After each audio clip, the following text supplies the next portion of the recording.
After listening to this story, you will never look at the people you trust most in the same way again. My name is Eleanor Vance, and this is the story of the dangerous game I had to play to reclaim a life built on 50 years of friendship and 40 years of marriage. If my stories give you strength, please take a moment to look at the super thanks button below the video. Now, if you are ready, begin this walk with me through the cold, gilded corridors of betrayal. The champagne flute felt cold in my hand, a stark contrast to the warmth that was supposed to fill our home. It was our 40th wedding anniversary, a testament to a life built, brick by brick, with a man I adored and a woman I cherished more than a sister. The ballroom of our house was bathed in a golden glow, filled with the murmur of 100 guests, the clinking of glasses, and the soft strains of a string quartet playing Vivaldi. It was perfect. A perfect, shimmering, beautiful lie. I saw my husband, Arthur, across the room, looking distinguished in his tailored tuxedo. He was laughing, the sound familiar and comforting, a melody I had known for 4 decades. Beside him was Beatrice, my friend since we were girls with scraped knees and shared secrets. She looked radiant in an emerald green dress that highlighted her auburn hair, a dress I had helped her pick out just last week. They were the 2 pillars of my world, the twin anchors of my existence, and in one fleeting, almost imperceptible moment, they brought that world crashing down around me. Arthur had just finished telling an anecdote, and as the laughter subsided, he reached out, not for her hand, but to place his palm gently on the small of her back. It wasn't a friendly pat or a casual touch. It was possessive, proprietary. A silent claim I had felt from him 1,000 times but had never, ever seen him bestow on another woman. His fingers pressed lightly into the silk of her dress, and for a fraction of a second, Beatrice leaned into his touch, her eyes closing almost imperceptibly. It was over in an instant, so brief, so subtle, that anyone else would have missed it. But I didn't. I saw it all. My breath caught in my throat, the champagne suddenly tasting like ash in my mouth. My heart gave a painful lurch, a sudden, violent protest against what my eyes had just witnessed. It felt like walking down a familiar staircase in the dark and finding a step missing where there had always been one before. The fall was jarring, terrifying, and utterly disorienting. I tried to rationalize it. A trick of the light. An innocent gesture misinterpreted by a mind softened by champagne and nostalgia. They were family, after all. Beatrice had been there for the birth of our children, for the death of my parents, for the terrifying early days of my bakery, when all I had was a bag of flour and a desperate dream. She wasn't just a friend. She was the sister I never had. Arthur had always called her that. "Our Bee," he'd say. "What would we do without her?" My mind scrambled to find a logical explanation, a safe harbor from the storm that was suddenly brewing within me. But the seed of doubt had been planted. And once planted, it began to grow with a terrifying speed. I forced a smile onto my face, a mask of the gracious hostess, and began to watch them. Not as a wife and a friend, but as a detective at the scene of a crime she didn't yet understand. Later, as I was speaking to a business associate, I saw them standing near the French doors that led to the garden. They were speaking quietly, their heads close together.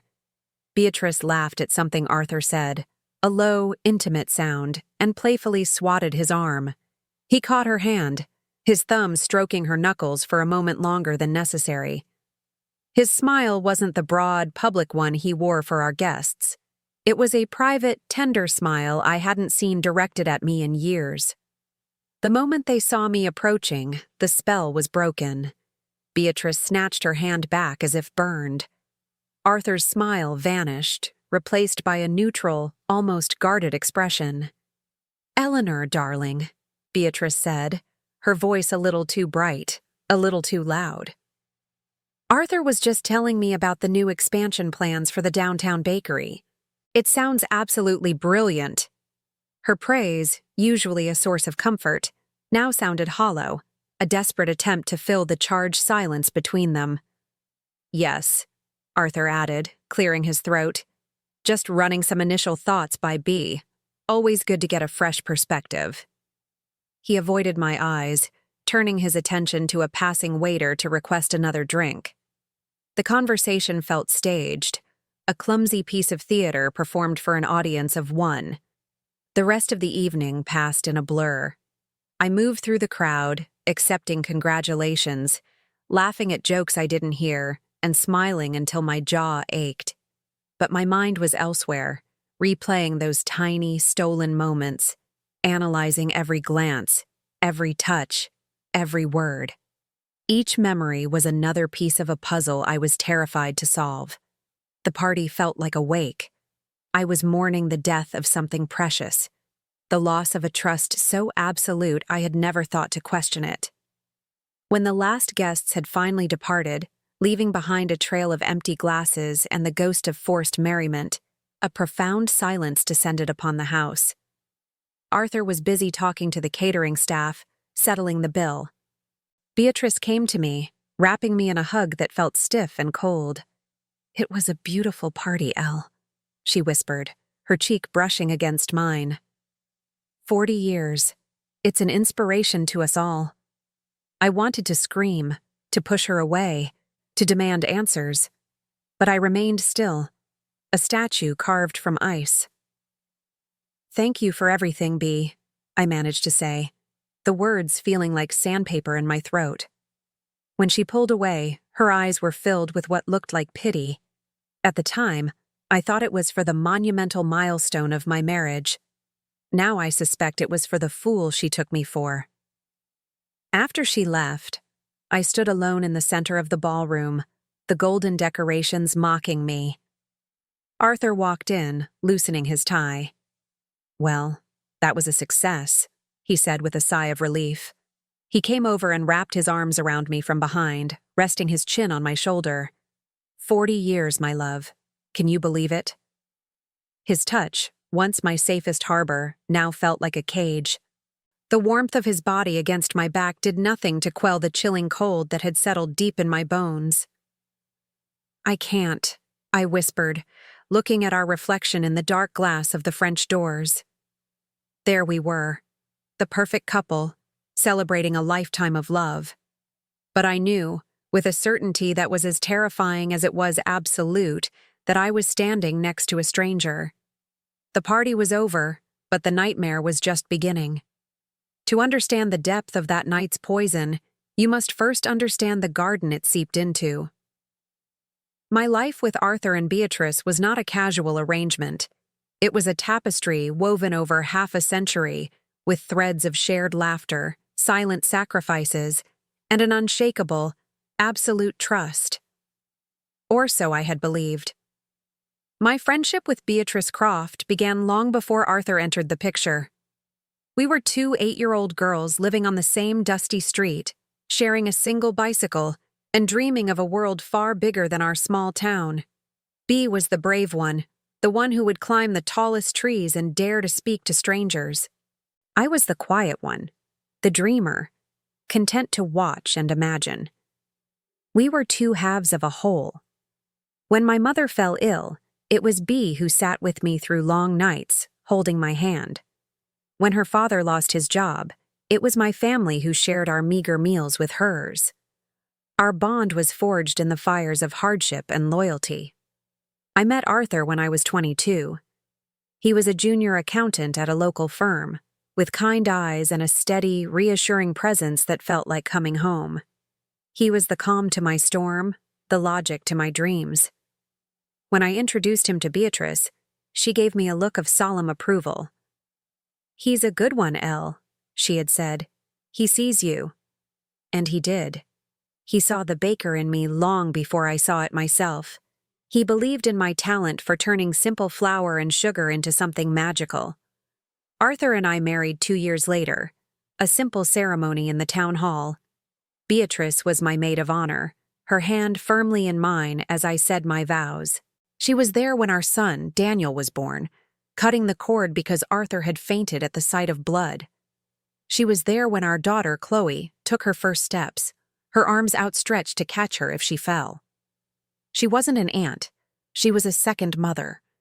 She was, in every sense of the word, family. The idea for Eleanor's hearth was born in my small kitchen, born from a desperate need to provide for my own children. Arthur's salary was barely enough to cover the bills, and my dreams were bigger than our bank account. I wanted to create something lasting, something of my own. Arthur, ever the pragmatist, was cautious. "It's a huge risk, Eleanor," he warned. "We could lose everything." But Beatrice was my champion. "Nonsense," she declared, her eyes flashing with a familiar fire. "Eleanor's baking is a gift. The world needs to taste it." She did more than offer encouragement. She emptied her own small savings account, a total of $500 she had been saving for a trip to Europe, and pressed the cash into my hand. "It's an investment," she insisted, refusing to take no for an answer. "An investment in my sister." That $500 bought my first commercial-grade oven. It was the cornerstone of my entire empire, a gift born from a friendship I believed was priceless. The early years were brutal. I worked 18-hour days, my hands perpetually covered in flour, my body aching with a fatigue so deep it felt embedded in my bones. Arthur, after his own long days at the accounting firm, would come home and help me with the books, his meticulous nature a perfect counterbalance to my creative chaos. Beatrice was our everything else. She would pick up the children from school, cook them dinner, help them with their homework, and tuck them into bed when I was still in the bakery, wrestling with a stubborn batch of sourdough. She never complained. She never asked for anything in return. She simply gave, her generosity a seemingly bottomless well. As the business grew from one small shop to two, and then to a regional chain, our roles solidified. I was the heart and soul, the creator. Arthur, who had left his job to join me full-time, became the brain, managing the finances with a steady hand. Beatrice became our trusted advisor, our unofficial board member. We never made a major decision without consulting her. Her intuition for business was uncanny, and her loyalty, I thought, was absolute. "You're the three-legged stool," my father used to say. "Take one leg away, and the whole thing collapses." I remember one night, about 15 years in, when a major supplier went bankrupt overnight, threatening to disrupt our entire supply chain. I was in a panic, convinced we were ruined. Arthur was crunching numbers, his face a mask of grim concentration. It was Beatrice who stayed up with me all night, calling every contact she had, pulling in favors, and working her quiet magic. By dawn, she had secured a new supplier, a better one, at a more favorable price. She had saved us. "What would we do without you, Bea?" I had asked, my voice thick with tears of gratitude. She had simply squeezed my hand and said, "We're in this together. Always." How could I have ever suspected that the same hand that had pulled me from the ledge was the one that would one day push me off it? Looking back now, through the cracked lens of my newfound suspicion, I search for the signs I must have missed. Were there any? Or was their deception so masterful, so perfectly executed, that not a single ripple disturbed the placid surface of our lives? I can't find any. All I can find are memories of unwavering support, of shared joy, of a love that seemed as real and solid as the ground beneath my feet. This history, this deep, interwoven tapestry of trust, is what made the touch I saw at the party so devastating. It wasn't just a touch.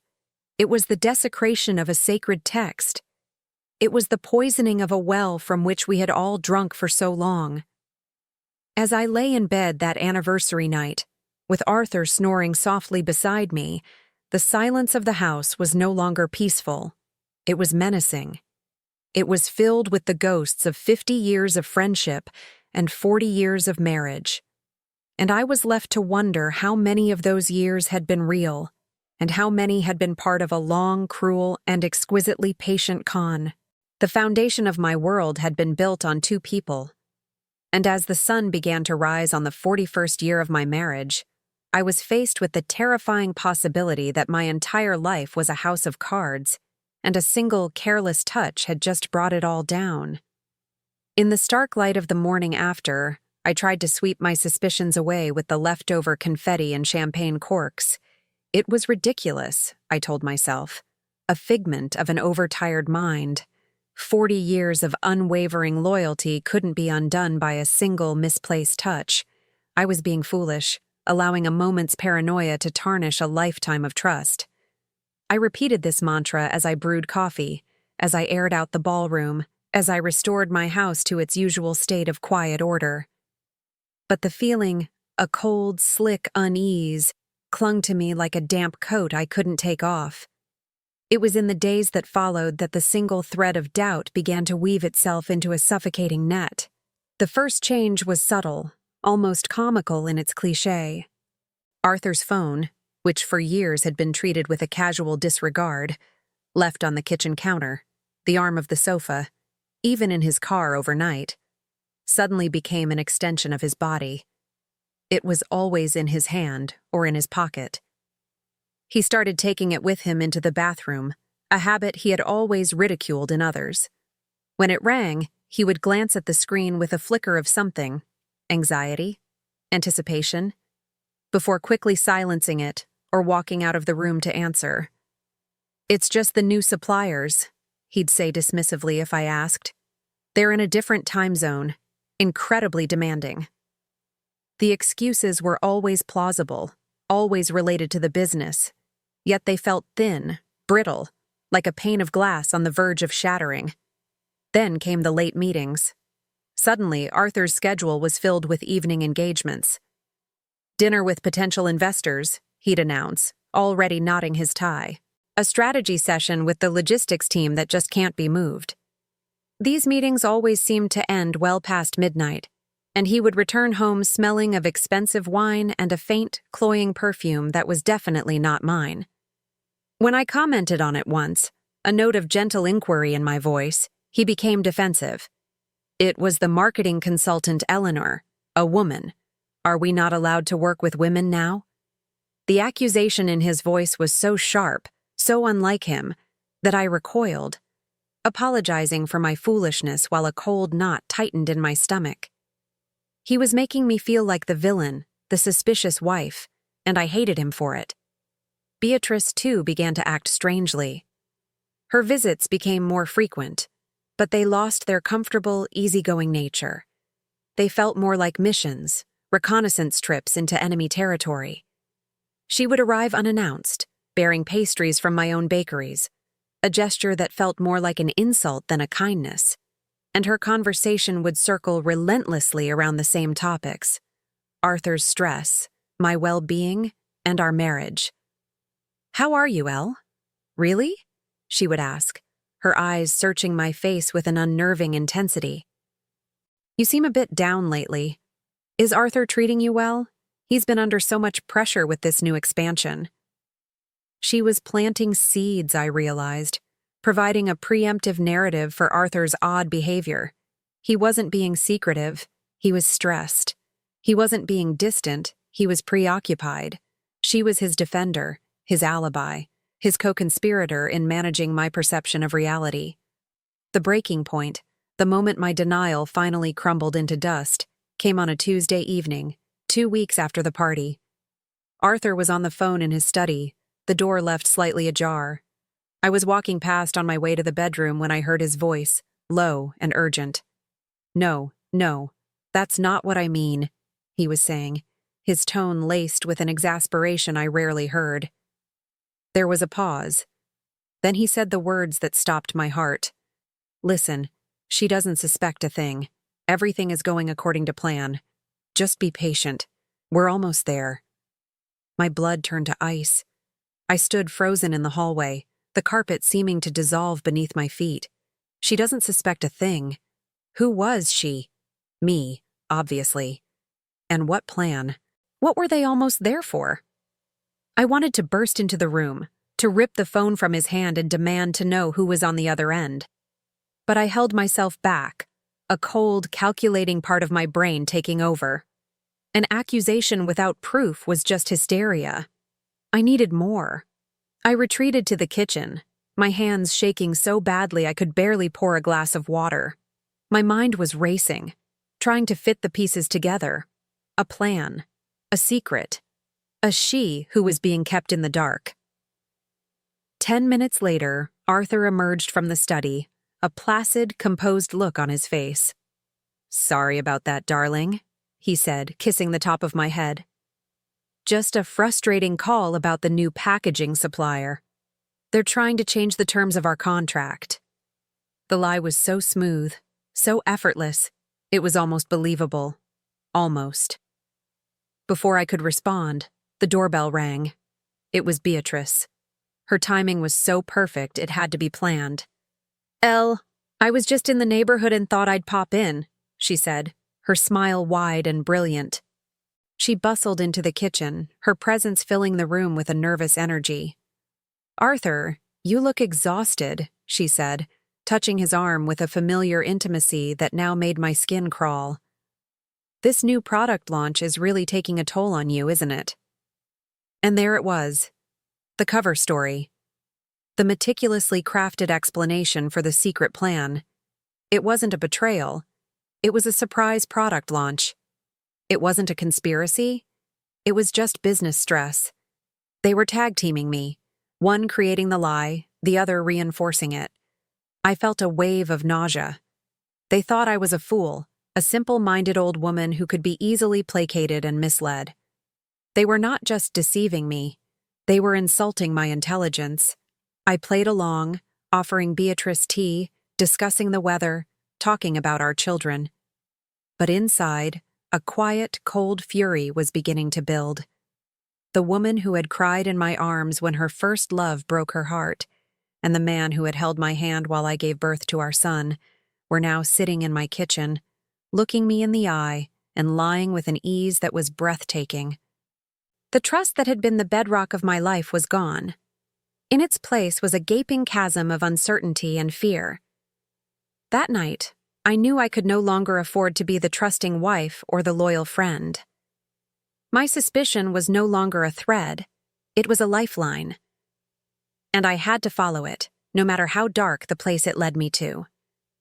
Patience had never been one of my virtues. My entire business was built on action, on seizing opportunities, on moving forward. But now, I was forced to learn a new, agonizing kind of patience. I became a ghost in my own home, an actress playing the role of a lifetime, the loving, unsuspecting wife. I smiled when Arthur kissed me goodbye.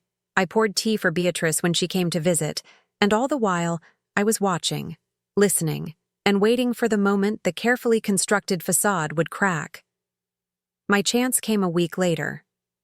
It was a Thursday night, and Arthur had been at another dinner with potential investors. He stumbled in just after 2 a.m, his movements clumsy with exhaustion and too much wine. The familiar foreign scent of jasmine and sandalwood clung to him, a perfume that had now become the official fragrance of his betrayal. "Long night," he slurred, fumbling with his tie. "These people, they drive a hard bargain."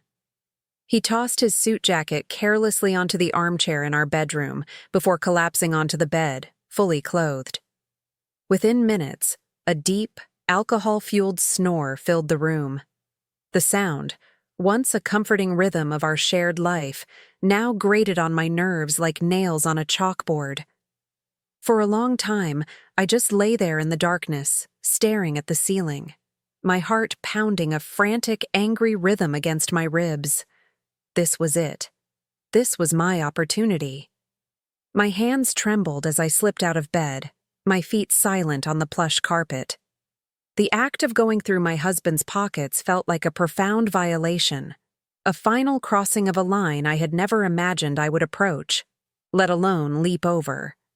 For 40 years our privacy had been sacred, but he had desecrated our marriage, and with it, any right to that sacredness.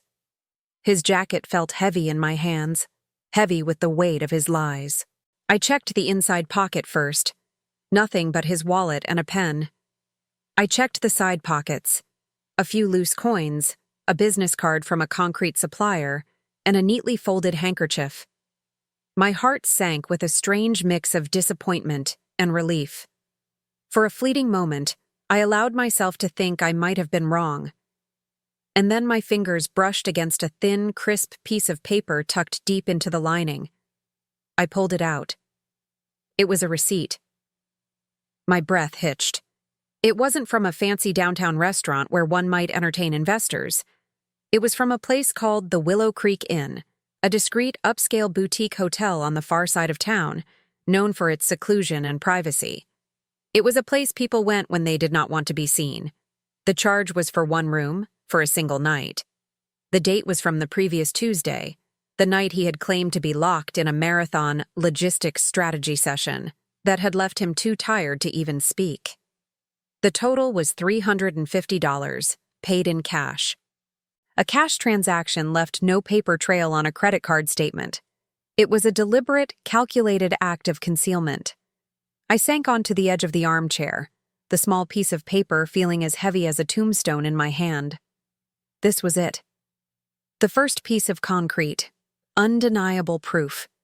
The story of a work meeting was a lie. He had been with someone in a hotel room, and I had a sickening feeling I knew exactly who that someone was.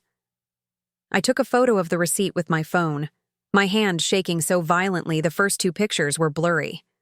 I then carefully folded it and slipped it back into his pocket, exactly where I had found it. I would not give him the satisfaction of knowing I was onto him. Not yet. The next afternoon, as if summoned by my dark thoughts, Beatrice arrived. She was carrying a box of macarons from my flagship store. "A little treat to cheer you up, Elle," she said, her smile as bright and artificial as the colors of the pastries. We sat in the kitchen, the air thick with unspoken words. I let her talk, guiding the conversation with a feigned nonchalance I didn't feel. I spoke of our children, of a new recipe I was trying, of the changing seasons. Then, as I poured her a second cup of tea, I set my trap. "It's so strange," I began, my voice a perfect imitation of casual curiosity. "Arthur had a meeting near the Willow Creek Inn the other day. I didn't even know there was a hotel out there. It looks so lovely in the pictures online." I watched her face, my heart hammering against my ribs. For a split second, a flicker of panic crossed her eyes. So fast I might have missed it if I hadn't been looking for it. She recovered quickly, but not quickly enough. "Oh, yes," she said, her voice a little too high-pitched. She took a nervous sip of her tea before continuing. "It's a beautiful place. The beds there are incredibly comfortable." The moment the words left her mouth, she knew she had made a fatal mistake. Her eyes widened and the color drained from her face. "Are. Not I imagine they are. Not I've heard they are. Are." The present tense.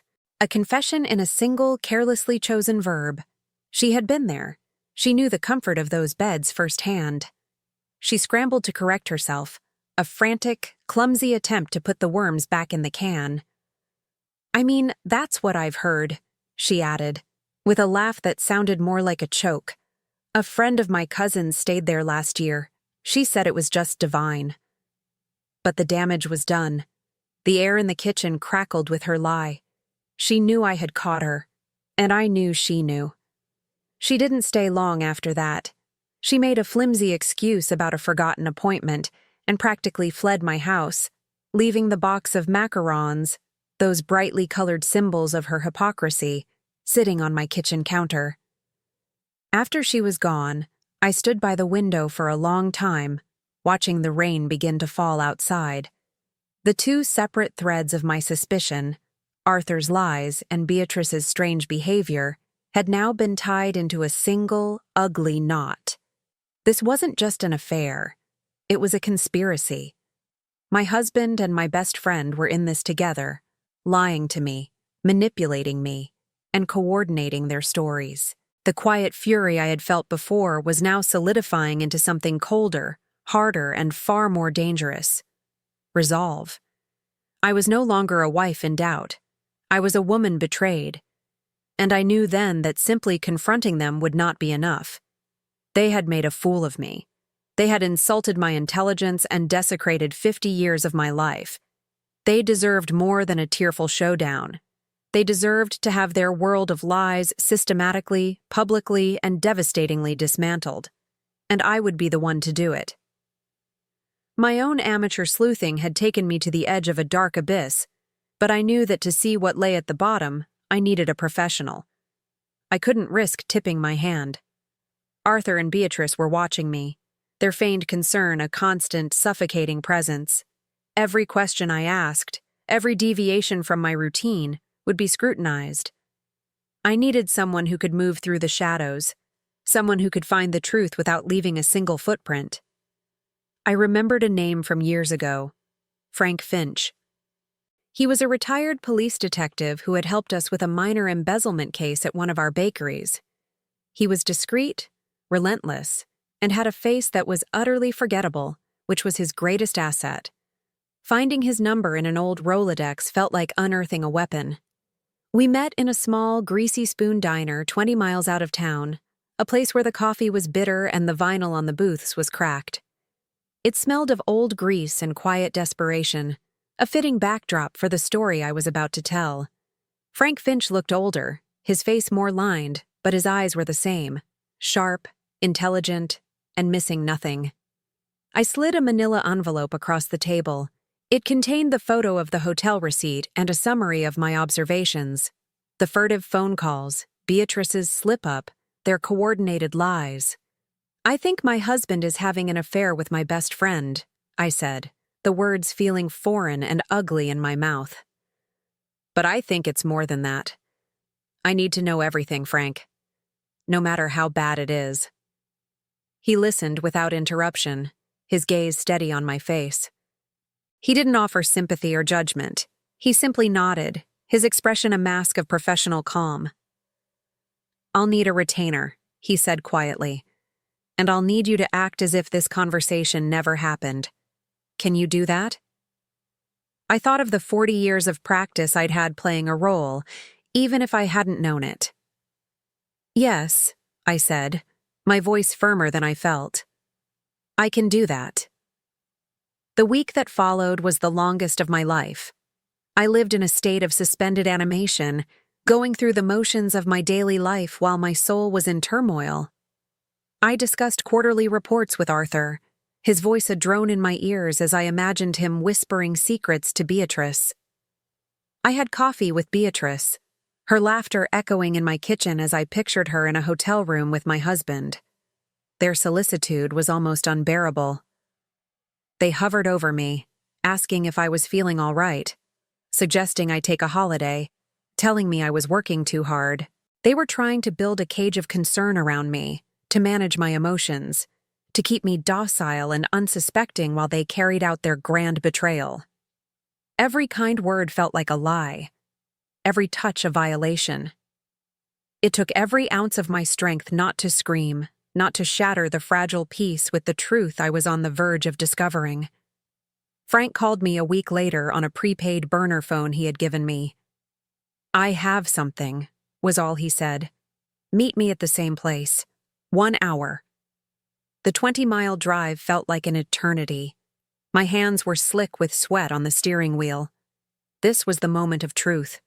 Whatever was in the report he was about to give me would change the course of my life forever.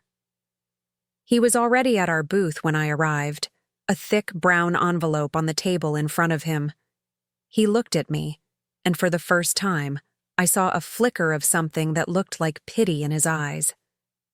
"Eleanor," he said, using my first name for the first time. "This is bad." He pushed the envelope toward me. My fingers felt numb as I opened the clasp. The first things I saw were photographs, glossy, 8:610, undeniable proof. The first was of Arthur and Beatrice, walking into the Willow Creek Inn, their hands clasped together, their heads bent in intimate conversation. The second was of them dining on the patio of a secluded restaurant, a single candle flickering between them. Beatrice was reaching across the table, her fingers tracing the line of Arthur's jaw. He was looking at her with an expression of unguarded adoration, a look that had once been reserved only for me. A look I now realized I hadn't seen in a very long time. I felt a physical blow to my chest, as if the air had been punched out of my lungs. Seeing it was different from suspecting it. The visual confirmation was a brutal, visceral assault. I shuffled through the rest of the photos, each one a fresh stab of pain. Them laughing in his car, them kissing, a brief but passionate embrace in the hotel parking lot.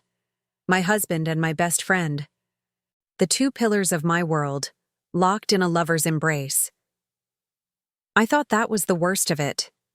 I was wrong. "Keep reading," Frank said gently. Below the photos was the financial report. Page after page of numbers, account statements, and legal documents that painted a picture far uglier than simple infidelity. Frank's investigation had gone beyond the affair. He had dug into the company's finances, into Arthur's domain, and what he found was a systematic, calculated plundering of the business I had built from nothing. For the past 6 months, Arthur had been making a series of large, unauthorized wire transfers from our main business account. Tens of thousands of dollars at a time, disguised as payments to fictitious suppliers or bonuses to non-existent employees. The money, a total of nearly $500,000, had been funneled into a separate, newly created shell corporation. My eyes scanned the document until I found the name of the company. It was called AB Legacy Holdings. A for Arthur, B for Beatrice. My breath left me in a ragged gasp. Legacy. My legacy. They weren't just stealing my money. They were stealing my life's work, the legacy I had intended to leave for my children and my grandchildren. This wasn't a passionate, reckless affair. This was a coup. A meticulously planned hostile takeover orchestrated by the two people I trusted most in the world. They hadn't just fallen in love. They had formed a partnership, a secret parasitic entity designed to drain my company dry before leaving me with the empty husk. The surprise product launch, the talk of expansion, it was all a smokescreen, a way to justify the movement of large sums of money, to create a narrative of business activity that would cover their tracks. They were planning to build a new life, a new legacy, on the ruins of mine. I closed the envelope, my hands no longer shaking. A strange, terrifying calm washed over me. The gut-wrenching pain of a betrayed wife was being replaced by the cold, clear fury of a queen whose kingdom was under siege. The woman who had cried over a stolen touch at a party was gone.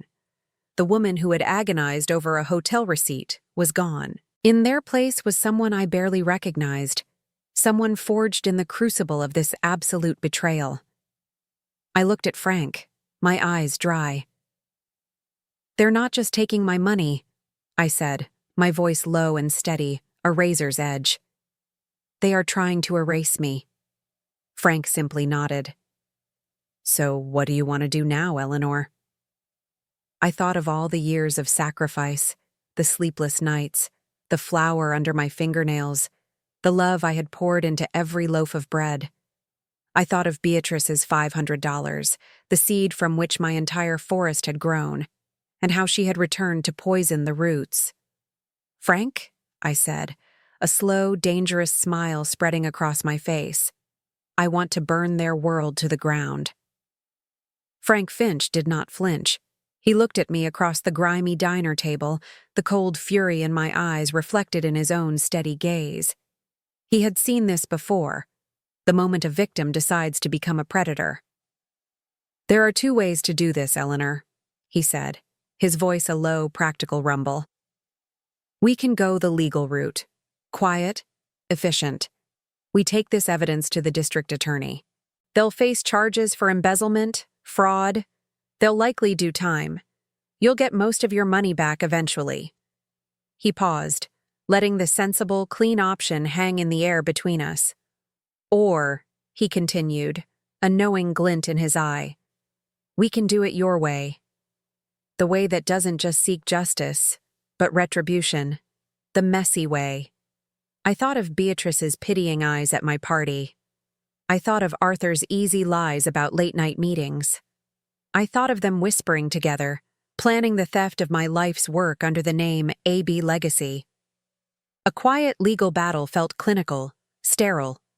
It wouldn't touch the heart of their betrayal. They had humiliated me in private, eroded my world from the inside out. Their punishment needed to be public. It needed to be a spectacle. It needed to be a ruin as total and as devastating as the one they had planned for me. They tried to erase me, Frank, I said, my voice barely a whisper but filled with the strength of tempered steel. A prison sentence isn't enough. I want them to be erased. I want every person they have ever tried to impress, every business associate they have ever lied to see them for the common, greedy thieves they are. I want them to have nowhere left to hide. Frank gave a slow, deliberate nod. He had his answer. All right, Eleanor, we do it the messy way. But for this to work, you have to become the best actress of your life. You have to go home and be the woman they think you are, a little sad, a little lost, and completely oblivious. You have to make them feel safe. You have to make them feel like they are winning. The thought of it made my stomach turn. To smile at Arthur, to share a bed with the man who was systematically destroying me, to listen to Beatrice's false words of comfort, knowing she was sleeping with my husband and stealing my legacy. It was a monstrous task, but my rage was a cold, protective shield. I could do it. For the final outcome, I could endure anything. They're planning something big, I said, my mind already working, piecing together the scraps of conversation I had overheard. An expansion. A new product launch. Arthur has been talking about it for weeks. Frank leaned forward, his interest piqued. Tell me everything. It's a new line of artisanal breads, I explained. The Hearthstone collection. It's my most ambitious project to date. The launch is supposed to be a major media event in 6 weeks. They're planning a huge gala at the Grand Imperial Hotel. Investors, press, the city's social elite, everyone will be there. As I spoke the words, the plan began to form in my mind. A beautiful, terrible flower unfurling its petals. It was their stage. They were planning this event as the coming-out party for their new reign, the moment they would unofficially take the credit for my creation. The irony was exquisite. That's it, I said, a thrill running through me that was part terror, part exhilaration. That's our venue. They're building their own guillotine, Frank. All we have to do is sharpen the blade. Returning home that evening was like entering a foreign country. The familiar objects, the photographs on the mantel, the worn armchair where Arthur read the paper, the vase Beatrice had given me for my birthday, all seemed alien, artifacts from a life that was no longer mine. Arthur was in the kitchen, humming as he prepared a salad. There you are, he said, smiling brightly. I was getting worried. You were gone for a long time. I just needed a drive, I said, my voice even and calm, to clear my head. Of course, darling, he said, wrapping his arms around me. I understand completely. His embrace felt like a spider's web, and I had to fight the urge to rip myself away. I endured it, even patting his back with a hand that wanted to claw at his eyes. The next few weeks were a masterclass in deception. I became the grieving wife, leaning on my husband and my best friend for support. I would forget things, asking Arthur to handle more of the company's day-to-day finances.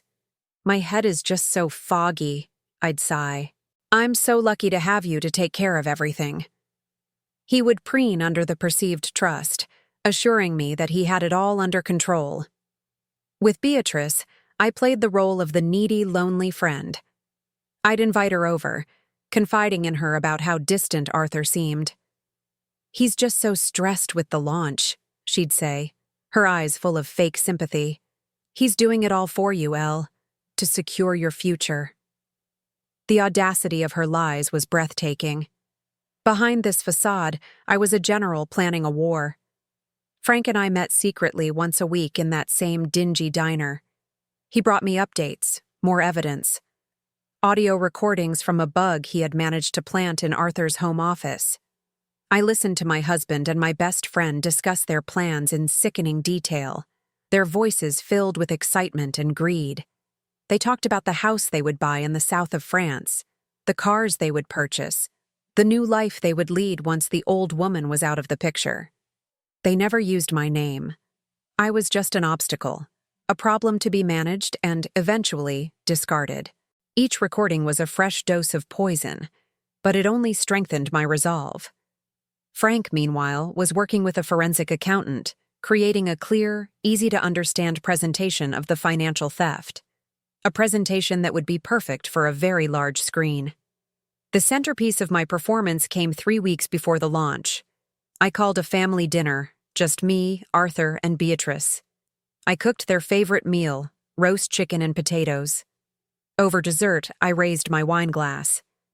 "I have an announcement," I said, my voice filled with a carefully rehearsed warmth. "I know I've been distant lately, but I've been doing a lot of thinking. This new launch, it's the future of the company.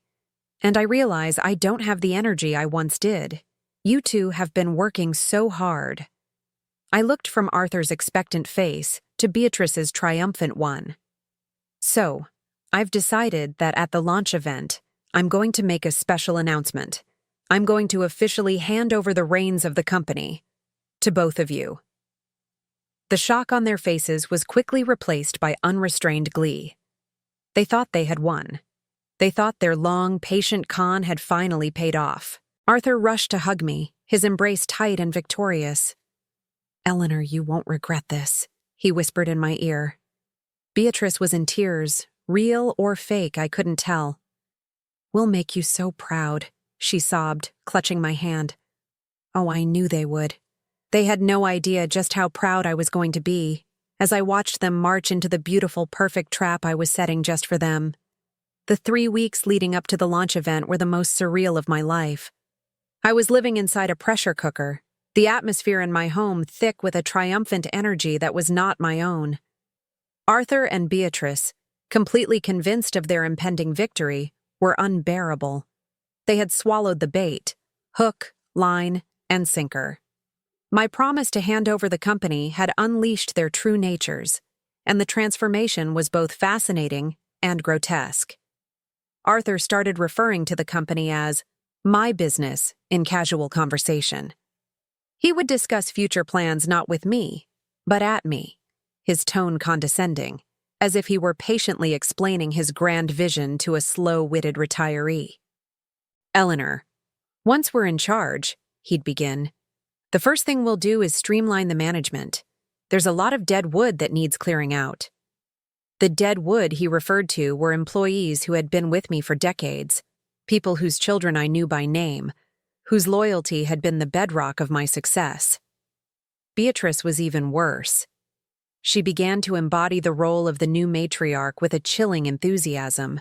She would walk through my bakeries with a proprietary air, pointing out inefficiencies and making suggestions for improvements to my staff, who would look at me with confused, anxious eyes. She started talking about redecorating my office, even my home. "This place needs a modern touch, Elle," she said one afternoon, running her hand disdainfully over the antique oak table in my dining room. "Something with cleaner lines, more sophisticated." They were divvying up the spoils of a war they hadn't even won yet, moving my furniture and firing my staff in their minds, all while I smiled and nodded, playing the part of the gracious, fading founder. Each arrogant pronouncement, each condescending remark, was another log on the fire of my resolve. They were making it easy for me. My secret meetings with Frank continued. We were no longer just gathering evidence. We were preparing for the final performance. Frank had hired a brilliant young tech expert, a quiet woman named Lena who could make a video presentation sing and dance. Together, they were weaving the evidence into a devastating narrative. The forensic accountant's charts, showing the $500,000 theft, were animated to look like a bleeding wound, with money flowing from Eleanor's hearth, directly into the black hole of AB Legacy Holdings. The audio recordings of Arthur and Beatrice's conversations were overlaid with photographs of them, smiling at family dinners, celebrating Christmases, standing by my side. The juxtaposition of their loving facade and their venomous words was sickeningly effective. Frank also prepared a set of official-looking, but completely bogus, transfer documents. They looked real, complete with legal jargon and signature lines. "This is the prop for your final scene," he explained, sliding the folder across the diner table. "Let them see it. Let them touch it. Make them believe it's real." I chose my moment carefully. 1 week before the launch, I invited them over for another planning session. I spread the fake documents out on the dining room table. "I had my lawyer draw these up," I said, my voice a mixture of weariness and sincerity. "It's all here. The transfer of majority shares, the assignment of executive control. Everything." They descended on the papers like vultures on a carcass. I watched as they read through the clauses, their eyes gleaming with avarice. Arthur pointed to a paragraph. "This section on executive compensation," he said, "I think we can be a bit more generous." "Of course, darling," I replied with a placid smile. "Whatever you think is best. This is your company now." That was the moment I set the final piece of the trap. I let out a small theatrical sigh. "There's just one more thing," I said, feigning a hint of vulnerability.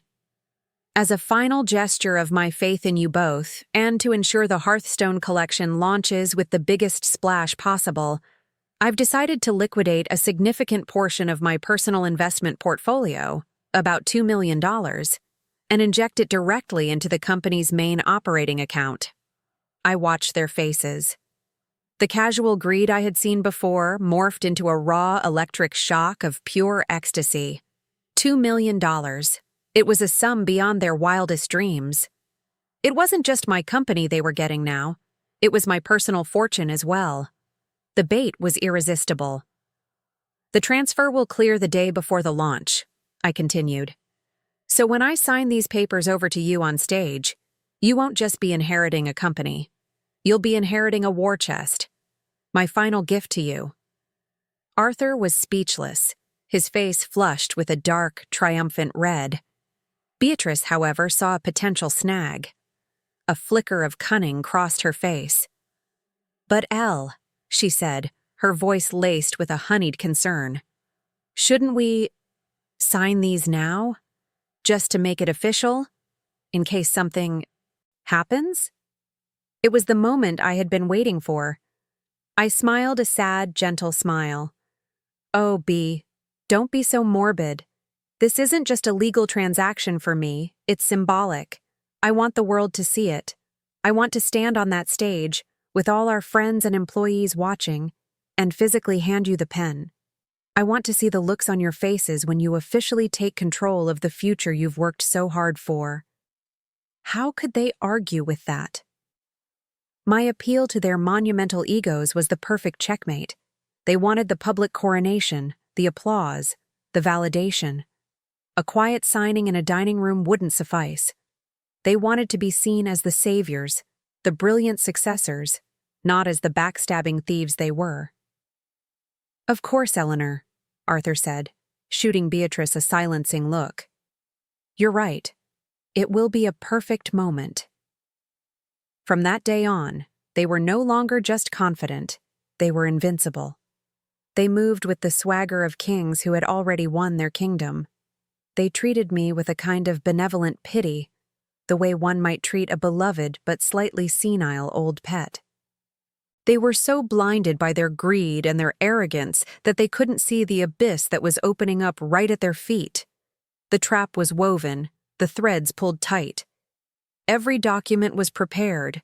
Every piece of evidence was queued up. All that was left was for the stars of the show to make their grand entrance. The day of the launch arrived on a wave of crisp autumn air. The Grand Imperial Hotel ballroom was a masterpiece of corporate elegance, a sea of white linens, towering floral arrangements, and the soft, ambient glow of crystal chandeliers. A massive screen, currently displaying the elegant logo for the Hearthstone collection, dominated the stage, a silent, waiting god of revelation. The room buzzed with the low hum of 100 conversations as investors, journalists, food critics, and my most valued long-term employees mingled, sipping champagne and nibbling on hors d'oeuvres prepared by the hotel's finest chefs. To any observer, it was the pinnacle of my career, the celebration of a new era for Eleanor's hearth.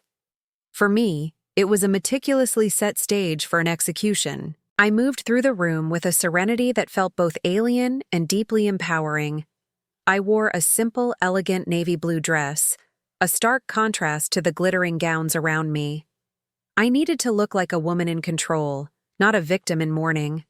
The pain was still there, a cold, hard stone in my chest, but it was now a source of fuel, not a weight.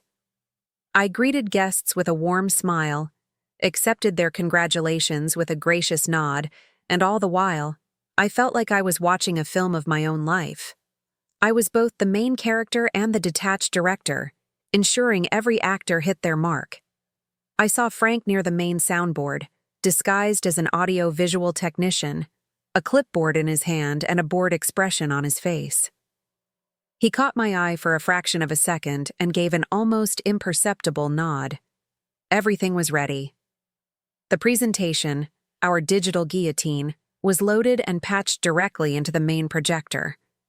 Lena, the tech expert, was positioned in a discreet booth at the back, her fingers poised over the keyboard, ready to unleash hell on my command.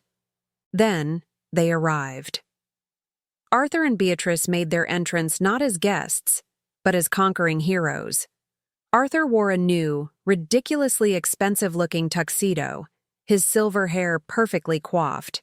Beatrice was a vision in a blood-red gown, a diamond necklace I had never seen before sparkling at her throat. A vulgar trophy, no doubt purchased with my stolen money. They didn't walk into the room. They held court. They glided from group to group, their laughter loud and confident. Arthur clapped investors on the back, while Beatrice charmed the journalists with a dazzling smile. They were already wearing the crowns they believed were theirs. I watched them, a scientist observing a particularly fascinating species of insect, marveling at their complete lack of awareness. They were so consumed by their own narrative of brilliance and success that they were blind to the reality of the world around them. Half an hour into the event, Arthur found me by the bar. "Eleanor," he said, his voice booming with a false bonhomie. He draped an arm around my shoulders, his touch proprietary and condescending. "Isn't it marvelous? A perfect turnout. A testament to all our hard work." He stressed the word our, but it was clear he meant his. "It's wonderful, Arthur," I said, my voice soft. He leaned in closer, his breath smelling of expensive scotch. "Are you nervous about your speech?" he whispered, as if confiding a secret. "Don't be. Just speak from the heart. Everyone knows this is the right decision. It's time for a new generation of leadership." He was coaching me on how to abdicate my own throne. The sheer, unadulterated arrogance of it was almost breathtaking. "I'm not nervous," I replied, looking him directly in the eye. "I know exactly what I'm going to say." A few minutes later, Beatrice cornered me near the stage. She took both my hands in hers, her own feeling cold despite her animated demeanor. I just wanted to say, thank you," she said, her voice thick with a manufactured emotion. "I know this must be hard for you, letting go. But what you're doing is so generous, so brave. You're securing the future of the company, the legacy. And Arthur and we won't let you down. This will be the beginning of something truly incredible." "I know it will be," I said, my voice a perfect echo of her sincerity. "A new beginning." My words seemed to soothe the last of her anxieties. She gave my hands a final, triumphant squeeze and turned to join Arthur, who was holding 2 fresh glasses of champagne, They stood near the front of the stage, side by side, a portrait of success and partnership. They raised their glasses, toasting each other with a silent conspiratorial look. They were toasting their victory. They were toasting the successful heist of my life. They were toasting their own damnation. The event manager approached me, a headset on and a frantic look in her eyes. "Mrs. Vance, we're ready for the presentation in 5 minutes. Are you ready?" I took one last look around the ballroom. I saw my oldest bakery manager, a woman who had started with me 30 years ago, her face filled with pride. I saw my children, Daniel and Chloe, in the front row, their faces beaming, so happy for their mother's success, completely unaware of their father's betrayal. I saw the faces of the investors who had trusted me, the journalists who had written glowing articles about my journey. They were all here for a celebration, and they were about to witness a war. "Yes," I said to the manager, my voice as calm and as clear as a winter morning. "I'm ready." The house lights began to dim. A hush fell over the crowd. The master of ceremonies, a local television personality, walked onto the stage, his voice echoing through the sound system. "Ladies and gentlemen, welcome to this historic evening for Eleanor's hearth." Arthur and Beatrice stood a little taller, their smiles widening, their faces illuminated by the stage lights. They looked like royalty, awaiting their coronation.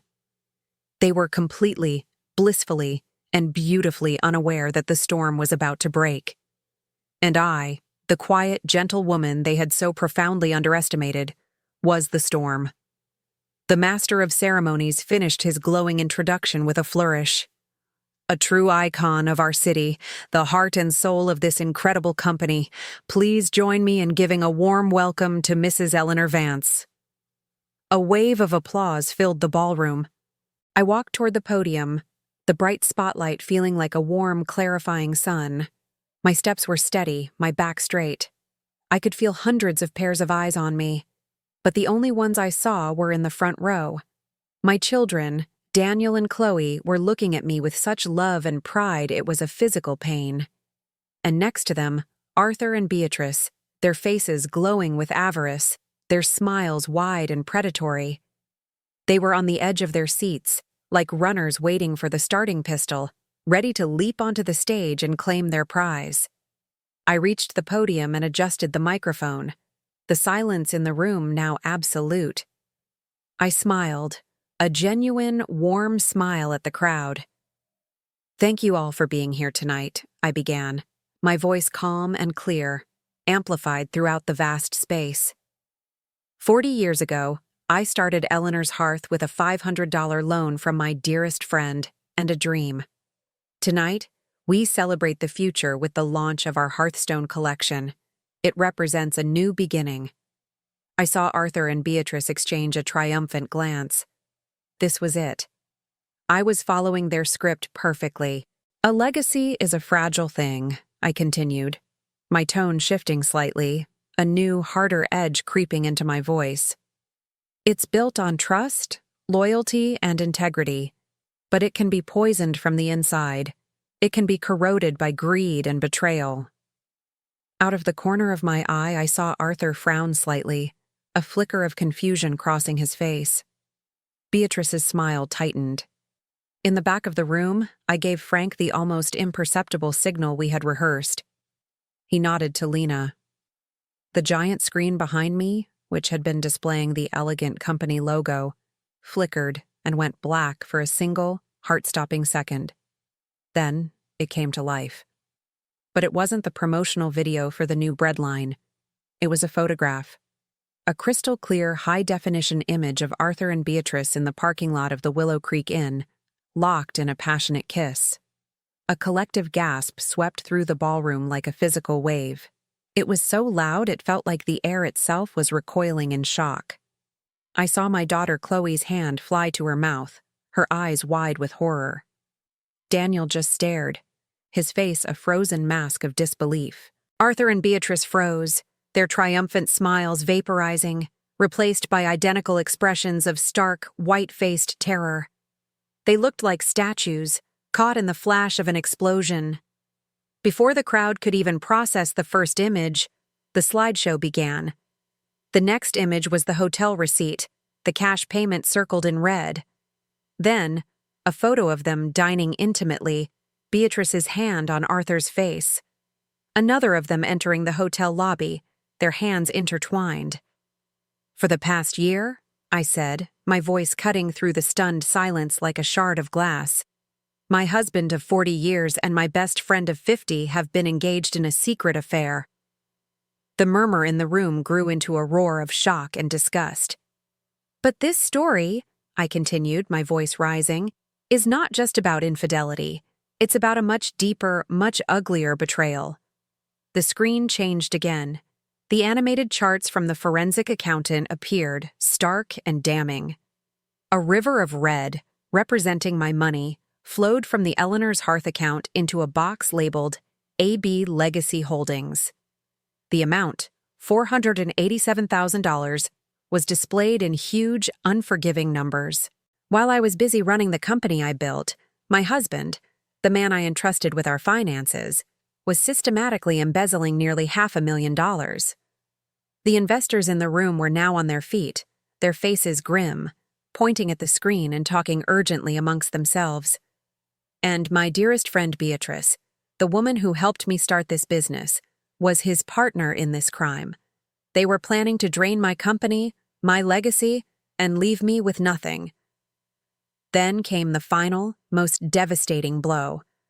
I nodded at Frank again. The audio began.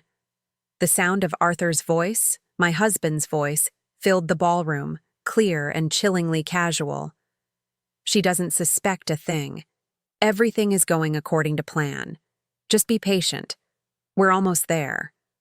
A low growl of anger came from the crowd. Then came Beatrice's voice, sharp and greedy. "Once the old woman is out of the picture, we'll buy the villa in France." The term "old woman" echoed through the silent room, an insult so profound it seemed to suck the very air out of the space. I turned to look at them. Beatrice had completely crumpled in her chair, her face buried in her hands, her body racked with shuddering sobs. She was a ruin in a blood-red dress. Arthur was still on his feet, but he was swaying slightly, his face the color of ash. He looked from the screen to me, his mouth opening and closing like a fish, but no sound came out. He looked at our children, whose faces were now wet with tears of shame and devastation. He was utterly, completely exposed. I picked up the folder with the fake transfer documents from the podium. "They were so eager for this moment," I told the crowd, holding up the papers. "The moment I would hand them the pen to sign away my life's work." I looked directly at Arthur, whose eyes were pleading, begging. "This was to be your coronation, wasn't it, Arthur? Your grand victory?" I took the thick stack of papers and, with a single, satisfying motion, ripped them in half. The sound was like a gunshot in the silent room. "The $2 million I promised to inject into the company?" I said with a cold smile. "That was a lie. Just like your love. Just like your friendship." I let the torn pieces of paper flutter from my hand onto the stage. "Security," I said, my voice now calm and full of an authority no one could question. Two large men in black suits, hired by Frank, materialized at the front of the stage. "Mr. Vance and Ms. Croft are no longer affiliated with this company in any capacity. Please escort them from the premises." The flashbulbs from the press corps erupted, a blinding, merciless storm of light, capturing every detail of their public disgrace. As the security guards took their arms, Arthur finally found his voice. "Eleanor, please," he choked out, a pathetic, broken sound. But I had already turned my back on him. I faced the crowd, my employees, my investors, my children. "Tonight," I said, my voice ringing with a newfound power, "is indeed a new beginning. It is the night we remove the poison from Eleanor's hearth and reclaim our legacy, a legacy built on honesty, hard work, and integrity. The Hearthstone collection will now launch as a symbol of our strength and our survival." A hesitant applause started, then grew into a thunderous standing ovation. They weren't just clapping for a new product, they were clapping for the fall of two traitors and the rise of a queen. The standing ovation felt like a physical force, washing over me, cleansing the ballroom of the poison that had just been expelled. In the chaotic moments that followed, as the security guards firmly escorted a shell-shocked Arthur and a hysterical Beatrice through the throng of flashing cameras, I stood alone on the stage, the undisputed captain of my own ship once more. The immediate aftermath was a blur of concerned faces and supportive hands. My children, their faces streaked with tears, rushed to the stage and enveloped me in a hug that was fierce and protective. "Mom," Daniel whispered, his voice thick with emotion. "We had no idea. I'm so sorry." Chloe couldn't even speak. She just clung to me, her sobs a testament to the brutal destruction of the image she'd had of her father. There were no questions, no doubts, just pure unconditional support. The evidence had been too absolute, the betrayal too clear.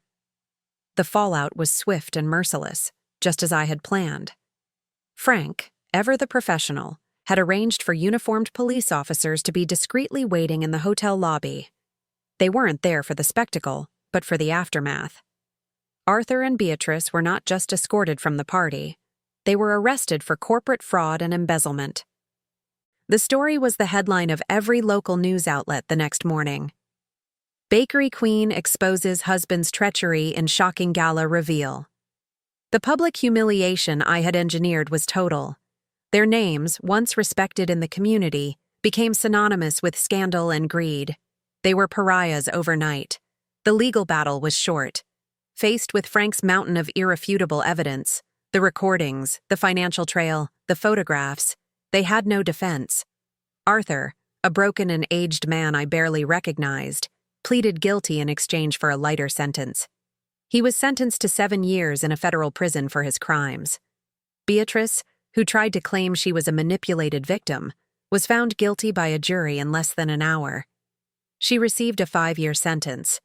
The $500,000 they had stolen was frozen, and, after a lengthy legal process, returned to the company's accounts.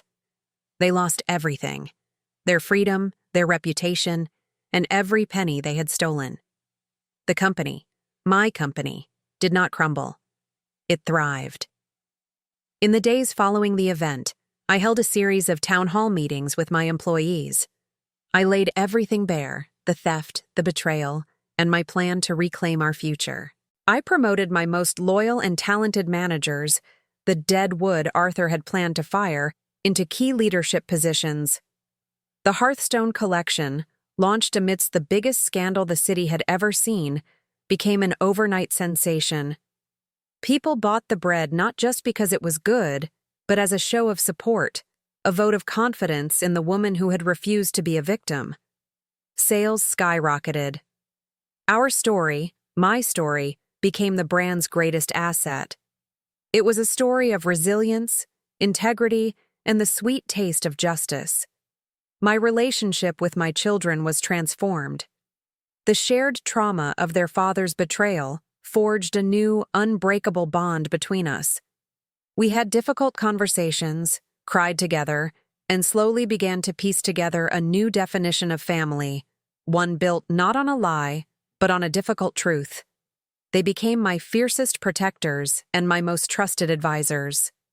Daniel, with his steady business sense, took a more active role in the company, proving to be a far more astute and honorable partner than his father ever was.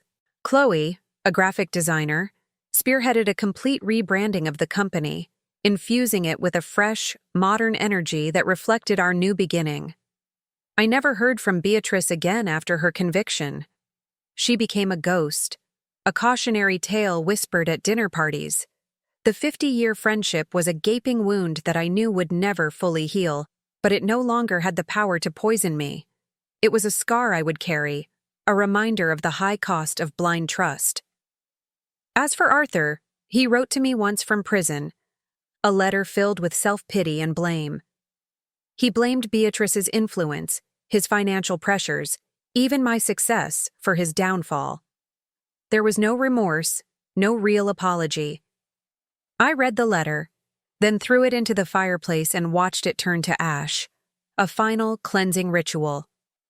And so, in the end, I rebuilt my kingdom from the ashes of their betrayal.